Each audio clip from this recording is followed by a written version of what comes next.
കെനിയയിൽ അപകടത്തിൽ മരിച്ച 5 മലയാളികളുടെ മൃതദേഹങ്ങൾ നാട്ടിലെത്തിച്ചു. ഖത്തർ എയർവേസ് വിമാനത്തിലെത്തിച്ച മൃതദേഹങ്ങൾ മന്ത്രി പി രാജീവ് ഏറ്റുവാങ്ങി. ജൂൺ 10-നാണ് ഖത്തറിൽ നിന്നുള്ള വിനോദസഞ്ചാരികളുടെ ബസ് കെനിയയിൽ അപകടത്തിൽപ്പെടുന്നത്. വിജിതയുണ്ട് വിവരങ്ങളുമായി. വിജിത, വലിയൊരു അപകടം തന്നെയായിരുന്നു ഈ ഒരു മസായി മറയിൽ നടന്ന ഇത്തരത്തിലൊരു അപകടം എന്ന് പറയുന്നത്. എന്തായാലും മൃതദേഹങ്ങളെല്ലാം എത്തിച്ചു. മന്ത്രി പി രാജീവ് അത് ഏറ്റുവാങ്ങി. എന്താണ് ഇനി അങ്ങോട്ടുള്ള നടപടികൾ? കാളിദാസ് സൂചിപ്പിച്ചതുപോലെ തന്നെ വളരെ സന്തോഷത്തോടെ കുടുംബത്തോടൊപ്പം യാത്രയ്ക്ക് പോയിരുന്ന സംഘമാണ് അത് അപകടത്തിൽപ്പെടുന്ന ഒരു സാഹചര്യം ഉണ്ടായത്.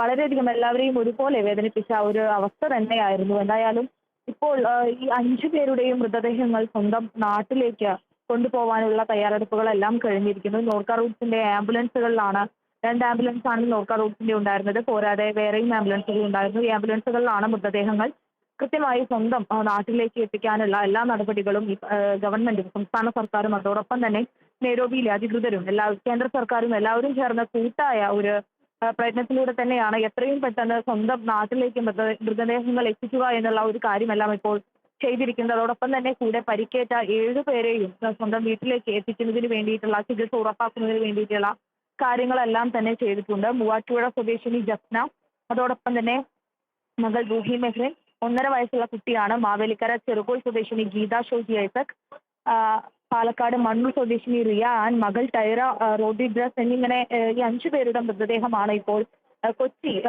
നെടുമ്പാശ്ശേരി വിമാനത്താവളത്തിൽ എത്തിക്കുകയും അവിടുന്ന് സ്വന്തം നാട്ടിലേക്ക് എത്തിക്കാനുള്ള നടപടികളെല്ലാം ചെയ്തിരിക്കുന്നത്. ആംബുലൻസുകളിൽ മൃതദേഹങ്ങളെല്ലാം തന്നെ നാട്ടിലേക്ക് കൊണ്ടുപോയിരിക്കുന്നു. ഈ 5 പേരുടെയും മൃതദേഹങ്ങൾ ഇനി നാട്ടിലെത്തിച്ച സംസ്കാര ചടങ്ങുകളെല്ലാം തന്നെയാണ് ബാക്കിയുള്ളത്.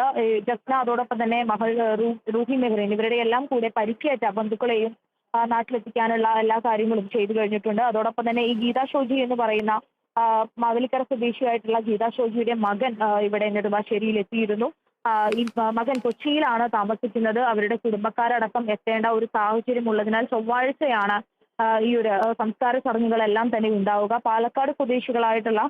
പാലക്കാട് മണ്ണൂർ സ്വദേശിനിയായ റിയ ആൻ, മകൾ ടൈറ റോഡ്രിഗസ് എന്നീ 2 പേരെയും ഇന്ന് പാലക്കാട് മണ്ണൂരിലേക്ക് എത്തിക്കും. അവിടെ പൊതുദർശനം തുടങ്ങിയ കാര്യങ്ങളെല്ലാം തന്നെ ഉണ്ട്. അതിനുശേഷം ഭർത്താവിന്റെ വീട് കോയമ്പത്തൂരാണ്. കോയമ്പത്തൂരിൽ എത്തുകയും സംസ്കാര ചടങ്ങുകൾ ചെയ്യുകയും ചെയ്യുമെന്നാണ് അറിയാൻ സാധിക്കുന്നത്. ഈ കൂടെ വന്ന 7 പേരും ചെറിയ രീതിയിലും ഒക്കെ പരിക്കേറ്റവരാണ്. സർജറി അടക്കം ആവശ്യമുള്ളവർ അക്കൂട്ടത്തിലുണ്ട്. അവരെയെല്ലാം തന്നെ കൃത്യമായി ആശുപത്രികളിൽ എത്തിക്കുകയും വേണ്ട ചികിത്സ ഉറപ്പാക്കുകയും ചെയ്യും. അതിനെല്ലാം ഗീത ജോഷിയുടെ കുടുംബം കൂടെയുള്ളവർക്കും പരിക്കേറ്റിട്ടുണ്ട്. സർജറി അടക്കമുള്ള കാര്യങ്ങൾ ആവശ്യമുണ്ട്. അതിനെല്ലാം ശേഷമായിരിക്കും ഈ ഒരു ഗീത ഷോജിയുടെ സംസ്കാര ചടങ്ങുകളെല്ലാം തന്നെ ഉണ്ടാവുക.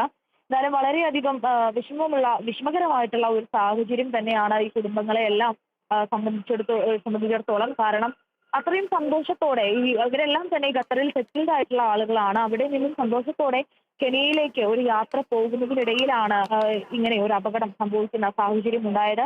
28 പേരടങ്ങുന്ന ഇന്ത്യൻ സംഘം സഞ്ചരിച്ച ആ ടൂറിസ്റ്റ് ബസ്സാണ് അപകടത്തിൽപ്പെട്ടത്. അതിൽ 20 പേരോളം മലയാളികളായിരുന്നു. ഇതിൽ 5 പേരാണ് മരിച്ചത്. 7 പേർക്കോളം പരിക്കേൽക്കുന്ന ഒരു സാഹചര്യവും ഉണ്ടായി. എന്തായാലും എല്ലാ മൃതദേഹങ്ങളും ഇപ്പോൾ സ്വന്തം വീടുകളിലേക്ക് എത്തിക്കാനുള്ള എല്ലാ തയ്യാറെടുപ്പുകളും കഴിഞ്ഞിരിക്കുകയാണ്. ഇനി സംസ്കാര ചടങ്ങുകളാണ്.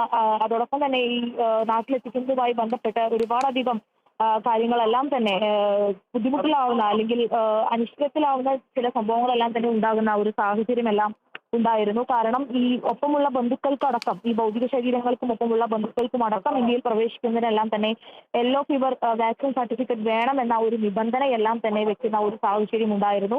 എന്നാൽ സംസ്ഥാന സർക്കാരിന്റെ എല്ലാം അതിവേഗ ഇടപെടലിനെ തുടർന്നാണ് കേന്ദ്ര സർക്കാർ ഇതിൽ ഒരു പ്രത്യേക ഇളവ് അനുവദിക്കുന്ന ഒരു സാഹചര്യം ഉണ്ടായത്. എന്തായാലും സംസ്ഥാന സർക്കാരിനെ പ്രതിനിധീകരിച്ച് നോർക്ക റൂട്ട്സ് ആണ് മൃതദേഹങ്ങളെല്ലാം ഏറ്റുവാങ്ങിയത്. മന്ത്രി പി രാജീവും സ്ഥലത്തുണ്ടായിരുന്നു. അന്ത്യോപചാരം അർപ്പിക്കുന്ന ഒരു കാര്യം ഇവിടെ തന്നെ അന്ത്യോപചാരം അർപ്പിക്കുകയും ഉണ്ടായി. അധിക സമയമെല്ലാം തന്നെ ഈ ഒരു എയർപോർട്ടിൽ വിമാനത്താവളത്തിൽ വെക്കാതെ വേഗം സ്വന്തം നാട്ടിലേക്ക് എത്തിക്കാനുള്ള നടപടികളെല്ലാം കഴിഞ്ഞു. ഇപ്പോൾ മൃതദേഹങ്ങളെല്ലാം ആംബുലൻസിൽ കയറ്റി സ്വന്തം ദേശത്തിലേക്ക്, സ്വന്തം നാട്ടിലേക്ക് കൊണ്ടുപോയിരിക്കുകയാണ്. ഇനി സംസ്കാര ചടങ്ങുകളാണ് കുടുംബത്തിന് ചെയ്യാനായിട്ട് ബാക്കിയുള്ളത് എന്നുള്ളത് എന്തായാലും വിഷമിപ്പിക്കുന്ന ഒരു സാഹചര്യം തന്നെയാണ്. 5 മൃതദേഹങ്ങളും സ്വന്തം നാട്ടിലേക്ക് കൊണ്ടുപോയിരിക്കുന്നു. ശരി, വിജിതയാണോ വിവരങ്ങൾ നൽകിയത്?